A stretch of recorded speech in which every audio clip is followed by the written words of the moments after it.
Bismillahirrahmanirrahim. Assalamualaikum warahmatullahi wabarakatuh. Alhamdulillahilladzi an'amana bi ni'matil imani wal islam wa nusalli wa nusallimu ala khairil anam sayyidina Muhammadin wa ala alihi wa sahbihi ajmain, amma ba'du. Yang terhormat kepada Ibu Dr. Hajjah Hilda Ani Syifa MAG selaku dosen pengampu mata kuliah ilmu pendidikan Islam, dan tidak lupa juga kepada rekan-rekan saya yang semoga selalu dalam lindungan Allah Subhanahu wa taala. Amin ya rabbal alamin. Alhamdulillah, kali ini kita dipertemukan kembali dalam perkuliahan secara virtual. Baik, untuk mempersingkat waktu, marilah kita mulai. Perkenalkan, nama saya Siti Huzaimah dengan NIM 240621211032. Saya dari kelas PAI 2B. Di sini saya akan menjelaskan tentang pengertian pendidikan Islam serta berbagai istilahnya. Untuk materi pertama yaitu pengertian pendidikan. Pendidikan adalah pembelajaran pengetahuan, keterampilan, dan kebiasaan sekelompok orang yang diturunkan dari satu generasi ke generasi berikutnya melalui pengajaran, pelatihan, atau penelitian. Pendidikan sering terjadi di bawah bimbingan orang lain, tetapi juga bisa kemungkinan secara otodidak. Pendidikan banyak mengalami perubahan-perubahan. Hal tersebut dikarenakan banyaknya faktor yang mempengaruhi, baik dari faktor perubahan zaman, dari faktor perubahan politik. Nah, seperti halnya saat ini yaitu pendidikan dipengaruhi dengan faktor wabah-wabah penyakit seperti wabah corona. Pendidikan mengalami perubahan itu agar dapat beradaptasi dan tetap terjaga keberlangsungannya. Apa sih yang dimaksud dengan pendidikan? Menurut Kamus Besar Bahasa Indonesia, pendidikan adalah proses pengubahan sikap dan tata laku seseorang atau kelompok orang dalam usaha mendewasakan manusia melalui upaya pengajaran dan pelatihan, atau bahkan pendidikan juga dapat diartikan sebagai proses cara dan perbuatan mendidik. Adapun pendidikan menurut beberapa ahli yaitu seperti yang dikatakan oleh Ki Hajar Dewantara selaku Bapak Pendidikan Nasional Indonesia.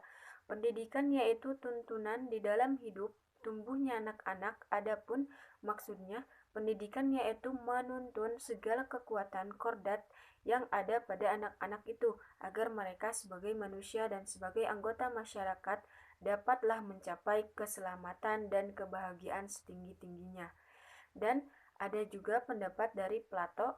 Menurut Plato, pendidikan adalah sesuatu yang dapat membantu perkembangan individu dari jasmani dan akal dengan sesuatu yang dapat memungkinkan tercapainya sebuah kesempurnaan. Dan ada juga pendapat dari Horne. Menurut Horne, pendidikan adalah proses yang terus-menerus abadi dari penyesuaian yang lebih tinggi bagi makhluk atau manusia yang telah berkembang secara fisik dan mental, yang bebas dan sabar kepada Tuhan, seperti termanifestasi dalam alam sekitar, intelektual, emosional, dan kemanusiaan dari manusia. Pendidikan menurut Undang-Undang Nomor 20 Tahun 2003, pendidikan adalah usaha sadar dan terencana untuk mewujudkan suasana belajar dan proses pembelajaran agar peserta didik secara aktif mengembangkan potensi dirinya untuk memiliki kekuatan spiritual keagamaan, pengendalian diri, kepribadian, kecerdasan, akhlak mulia, serta keterampilan yang diperlukan dirinya, masyarakat, bangsa, dan negara. Dapat disimpulkan bahwa pendidikan adalah pemberian pemahaman, pembimbingan dari seseorang yang dewasa kepada muridnya untuk mendapatkan kedewasaan dalam melaksanakan peranannya dalam kehidupan secara mandiri dan tidak tergantung pada orang lain. Selanjutnya yaitu pengertian pendidikan Islam. Pengertian secara etimologi pendidikan Islam pandangan Al-Quran yaitu tarbiyah. Tarbiyah juga bisa disebut robbah yarbu tarbiyah, yang artinya robah atau berkembang, proses menumbuhkan atau mengembangkan apa yang ada dalam diri kita. Jadi tarbiyah juga bisa disebut adalah proses berkembangnya apa yang ada dalam diri kita, seperti proses berkembangnya pola pikir dan lainnya. Ada juga robbayur bitarbiyah atau tumbuh menjadi besar atau dewasa. usaha menumbuhkan dan mendewasakan siswa atau siswi. Jadi tarbiyah ini juga bisa diartikan usaha menumbuhkan siswa-siswi atau pola pikir siswa-siswi yang asalnya pikiran mereka itu masih pikiran anak-anak menjadi pikiran dewasa, bisa membedakan mana yang benar dan mana yang salah. Atau juga bisa disebut rabba yarbu, tarbiyah, merawat, memperbaiki, memberi makan, memiliki atau mengatur dan lainnya. Jadi tarbiyah ini juga bisa diartikan yaitu merawat, memiliki atau memberi makan, mengatur. Jadi bisa juga disebut mengatur dalam pola pikir, mengatur dalam bahasa-bahasa yang dikeluarkan oleh diri kita sendiri. Ini juga bisa dilihat dari surah Al-Isra ayat 24 dan juga bisa dilihat dari surah Ar-Rum ayat 39. Dan di sini juga bisa disebut ta'dib. Ta'dib adalah sopan santun, etika, tata krama. Kata ta'dib merupakan bentuk masdar dari kata adaba yang berarti pengenalan dan pengakuan yang secara bertahap ditanamkan kepada manusia tentang tempat-tempat yang tepat dari segala sesuatu di dalam tatanan penciptaan sedemikian rupa, sehingga membimbing ke arah pengenalan dan pengakuan kekuasaan dan keagungan Tuhan di dalam tatanan wujud dan keberdayaan. Pengertian ini didasarkan pada hadis Rasulullah SAW yang mengatakan adabani rabbi fa ahsana ta'dib. Tuhanku telah mendidikku sehingga menjadikan baik pendidikanku. Kata ta'dib ini merupakan nakwib al-atak merupakan istilah yang lebih mendekati pemahaman ilim. Selanjutnya yaitu ada at-ta'lim yang artinya pengajaran.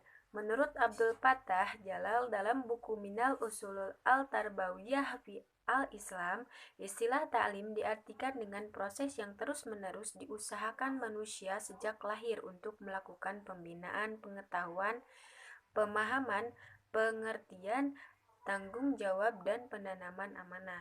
Batasan pengertian ini dipahami lebih luas cakupannya dibandingkan dengan istilah al-tarbiyah, terutama dalam konteks sekuensi, cakupan, dan wilayah, subjek atau objek didiknya. Sementara menurut Athiyah al-Abrashi, taklim diartikan dengan upaya menyiapkan individu dengan mengacu pada aspek-aspek tertentu saja.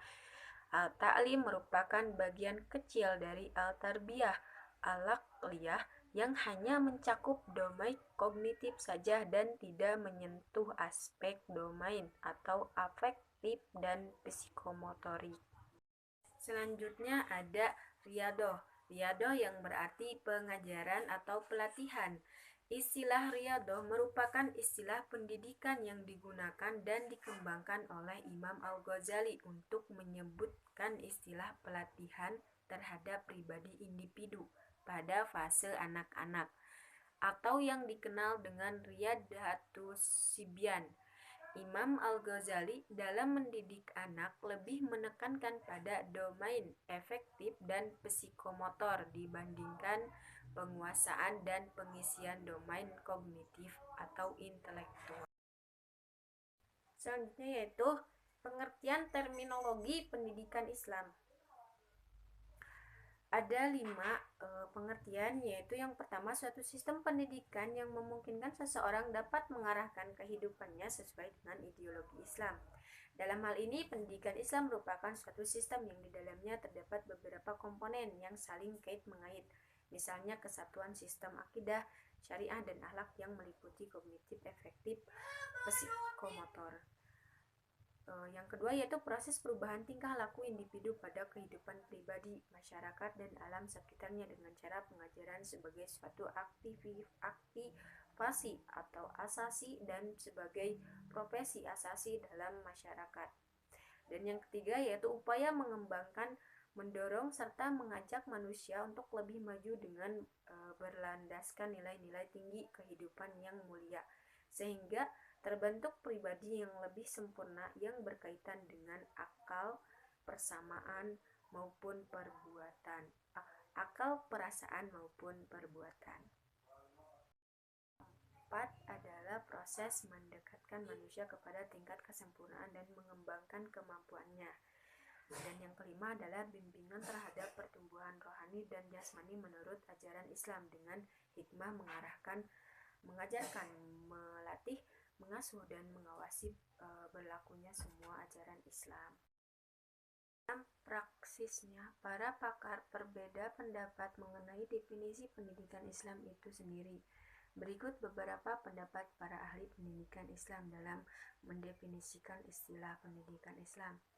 Yang pertama yaitu ada Muhammad At-Tiyah Al-Abrashi, yaitu menurutnya pendidikan Islam al-Tarbiyah al-Islamiyah adalah usaha untuk menyiapkan manusia agar hidup dengan sempurna dan bahagia, mencintai tanah air, sempurna budi pekertinya, teratur pikirannya, halus perasaannya, mahir dalam pekerjaan, manis tutur katanya, baik lisan maupun tulisan.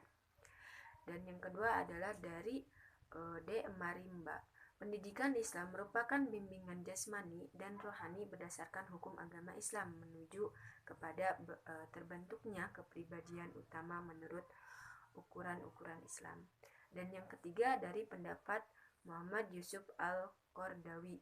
Pendidikan Islam adalah pendidikan manusia seutuhnya, akal dan hatinya, rohani dan jasmaninya, akhlak dan keterampilannya, karena pendidikan Islam menyiapkan manusia untuk hidup baik dalam keadaan damai maupun perang, dan menyiapkannya untuk menghadapi masyarakat dengan segala kebaikan dan kejahatan serta manis dan pahitnya.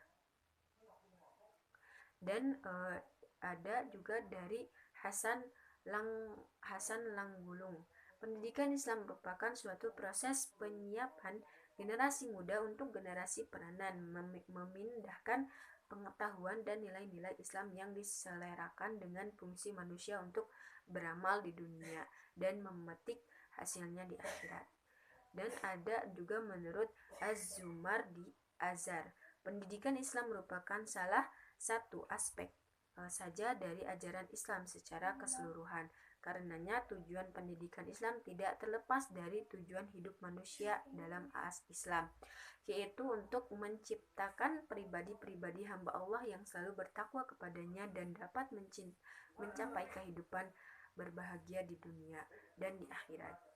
Dan yang terakhir adalah menurut Zakiyah Derazat, pendidikan Islam merupakan proses pembentukan pribadi manusia sebagai muslim.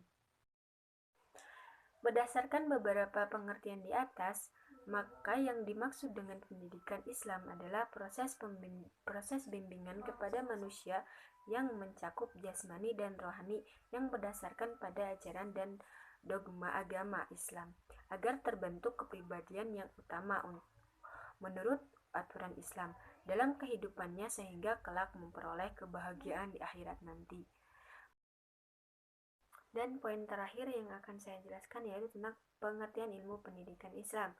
Secara sederhana, yang dimaksud dengan ilmu pendidikan Islam adalah ilmu yang membahas dan memuat teori tentang pendidikan Islam. Adapun menurut Ahmad Tafsir, ilmu merupakan pengetahuan yang logis dan mempunyai bukti empirik dan dilakukan dengan cara riset penelitian. Dan berdasarkan pengertian dari Matrix di atas, maka yang dimaksud dengan ilmu adalah pengetahuan yang diperoleh manusia atas dasar riset, bersifat empiris dan dapat dilakukan dengan menggunakan indera dan akalnya. Alhamdulillahirrahmanirrahim, penyampaian materi dari awal sampai akhir telah saya selesaikan. Mohon maaf jika masih banyak kesalahan dan kekurangan. Hanya itu yang bisa saya sampaikan. Terima kasih atas perhatiannya. Wabillahi taufiq wal hidayah. Wassalamualaikum warahmatullahi wabarakatuh.